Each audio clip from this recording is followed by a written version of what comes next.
আসসালামু আলাইকুম। লাজিজ ফুড কিচেনে আমি সামিয়া আবারও চলে আসলাম খুবই মজার একটা রেসিপি নিয়ে। আজকে আপনাদেরকে আমি করে দেখাবো ছানার রসগোল্লা। আমরা যারা খুবই অল্প পরিসরে মিষ্টি বানাতে চাই, আমার এই রেসিপিটা তাদের জন্য। মাত্র 1 কেজি দুধের ছানা দিয়ে কিভাবে এত মজার রসগোল্লা বানানো যায় সেইটাই আজকে আপনাদেরকে আমি দেখাবো। এখানে 1 কেজি দুধের ছানা দিয়ে আমি 7টা মিষ্টি বানিয়েছি। তাহলে চলুন দেখে নেওয়া যাক।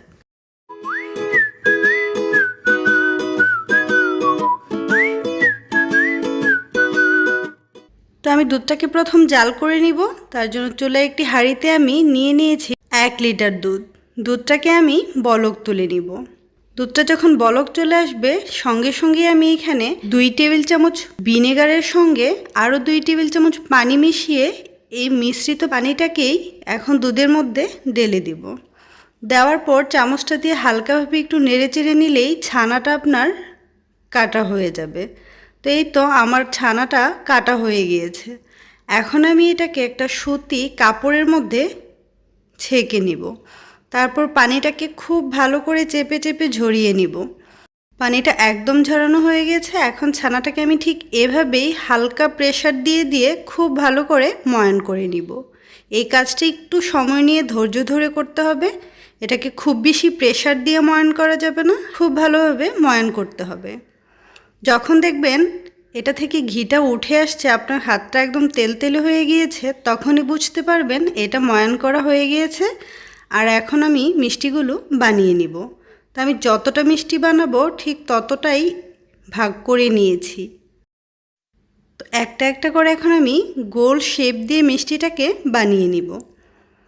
আপনারা চাইলে আপনাদের পছন্দ অনুযায়ী যে কোনো সাইজে ছোট বড় করে মিষ্টিটাকে বানিয়ে নিতে পারেন। আমি মিডিয়াম সাইজের মিষ্টি বানিয়ে নিয়েছি। তো আমার 1 কেজি দুধের ছানা থেকে 7টা মিষ্টি হয়েছে, যেটা প্রায় হাফ কেজির থেকেও বেশি।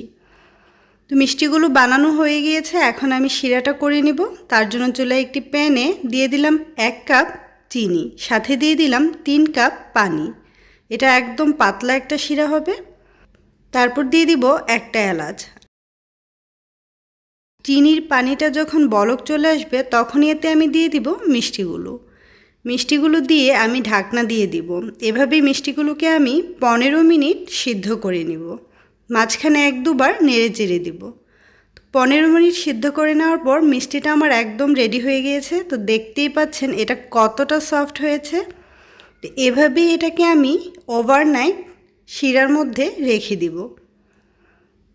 1 রাত শিরার মধ্যে রেখে দেওয়ার পর এই হচ্ছে আমার মিষ্টির অরিজিনাল লুক। দেখতেই পেলেন কতটা সুন্দর আর কতটা ইয়াম্মি লাগছে। এরকম মিষ্টি বানিয়ে খেলে দোকানের মিষ্টি খাওয়া আপনারা একদমই ভুলে যাবেন।